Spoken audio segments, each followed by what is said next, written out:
Hi everyone, Aaron here. I hope you're having a great day today. Have you been active today? Well, if you haven't, now's our chance. Let's go. All right everyone, on your feet. You're going to copy me. We're going to start with a health hustle. Let's go. Everybody marching to start with. Use your arms, get your knees up.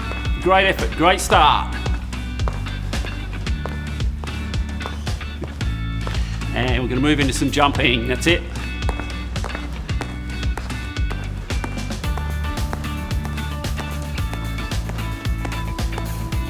And let's go into some jogging. Let's get knees up.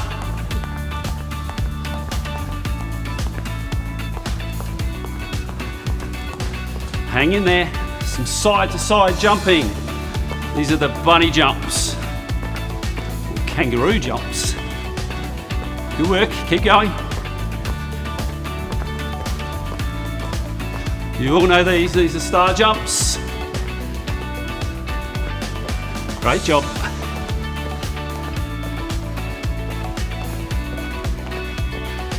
Hang in there, couple more. And we'll do some squats. Down and up.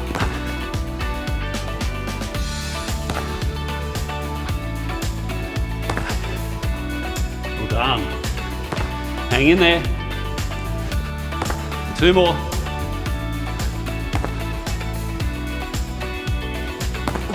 And then we'll march that off. Great effort, great way to start the day. Whew. You can hear yourself huffing and puffing. That means you're up and you're active. Well done, guys. And welcome back to our next fundamental movement skill. Today we're going to be learning how to perform and practice the two-handed catch. So we're going to need some sort of wall today, and you're going to need some sort of object to throw, some sort of ball. Today I have a couple of different balls. You need a couple today because you're going to be using 2 or 3. So I've got a tennis ball, I've got my rolled up socks, I've got an alfoil ball, just crunched up some alfoil, and another little ball I found around the house. If you don't have these 2 balls, a tennis ball or a ball, just get a couple more different sizes or some more sock balls. They're completely fine. Or some alfoil balls, up to you. But we need a couple, 2 or 3 would be ideal. Okay, so go and find a wall, grab your 3 different objects, and I'll see you in a second. Okay, welcome back. So here is our game today. It's rebound wall catch. I love this game. Again, you need some different objects. I'm gonna start with my roll up socks. And what we're gonna be doing is we're gonna be throwing our ball up against the wall and trying to rebound catch it. Okay, so here are my 4 top tips on how to perform the two-handed catch. Number 1, we have to watch this object. If I don't watch it, I'm not gonna catch it. I don't know where it is. Oh, there it is.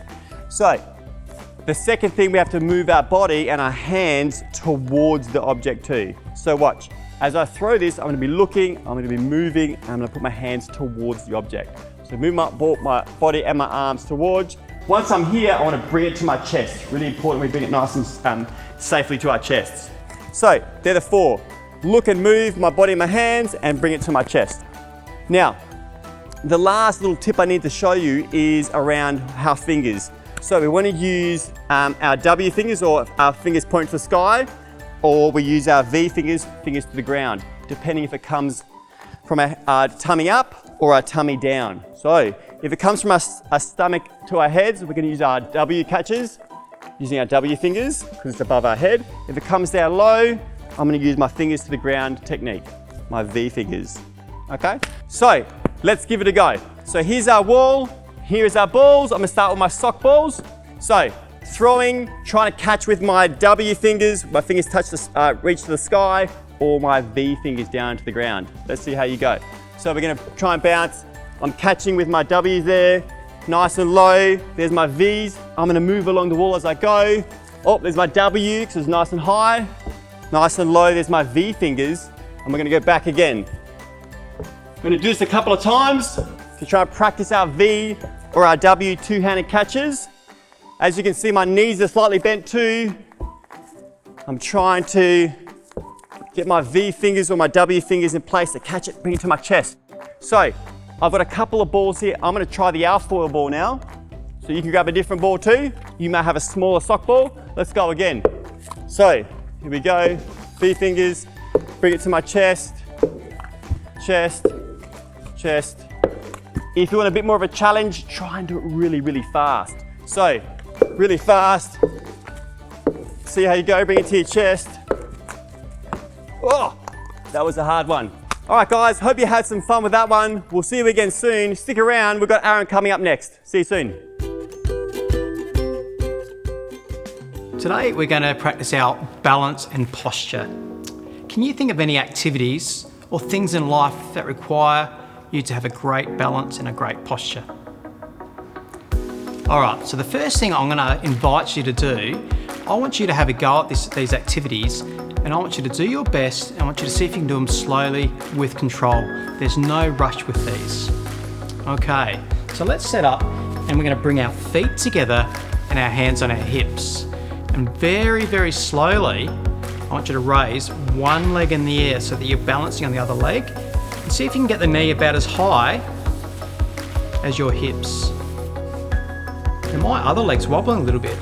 That's telling me it's working really hard to keep me balanced.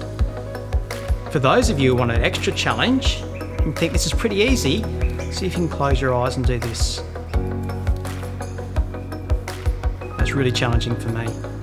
And then very slowly, place the leg back down with control. Don't just flop down. All right, let's go to the other leg. And what you might find is one of your legs better at balancing than the other. I wonder which leg it is for you. So we're going to raise the other leg in the air. See if we can remain tall. And bring the knee up about as high as your hips. For me, this leg's a little bit easier than the last one. I might even try, if I want more of a challenge, to close my eyes for 5 seconds. And slowly, as I lose my balance, come back down. All right, I'm gonna do a pretty cool thing now. We're gonna put a balance into a different movement. So we're gonna step one leg forward, and we're gonna pretend that we're on a tightrope at the top of the roof. Okay, and one foot's on the tightrope. There's only room for 1 foot at a time on that tightrope. So we're going to bring the back foot so that the back foot's toes touch the heels of the front foot.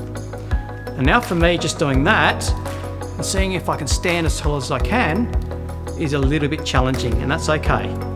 I'm wobbling a little bit, and the bottoms of my feet are working really hard to keep me balanced. And now I'm going to bring my hands as wide as I can. A bit like an eagle's wings, spreading out wide. And looking straight ahead, I'm going to start swinging those wings side to side. As I get a bit better and a bit more used to this, I can swing a bit further around, but I'm still looking forward. If you want more of a challenge, you can swing a bit quicker. All right, just notice where the weight on your feet are. And for the ultimate level of challenge, see if you can close your eyes and do this. Oops, and I've stepped off the tightrope. I'm lucky I'm not on top of the roof. I didn't fall down, but that's normal. Let's try it on the other side. So we're going to swap feet. Place one foot in front of the other. The back toes just touch the heels of the front toes. Weight evenly on both feet. Once you've done that and you're standing nice and tall, place your wings out wide. Just start little swings, looking forward.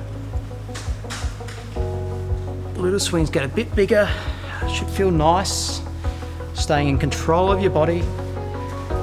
As you're getting bigger swings, you can do faster swings. And if you're feeling up to it, you guessed it, you can close your eyes and do it. Let's do 3 more swings. 1, 2, 3, and relax. Step out, shake your legs, shake your arms. Take 1 deep breath in and out. Another one in and out. 1 more long, slow breath in and out. Thanks everybody, I hope you enjoyed that, and I hope you're also looking forward to the next challenge.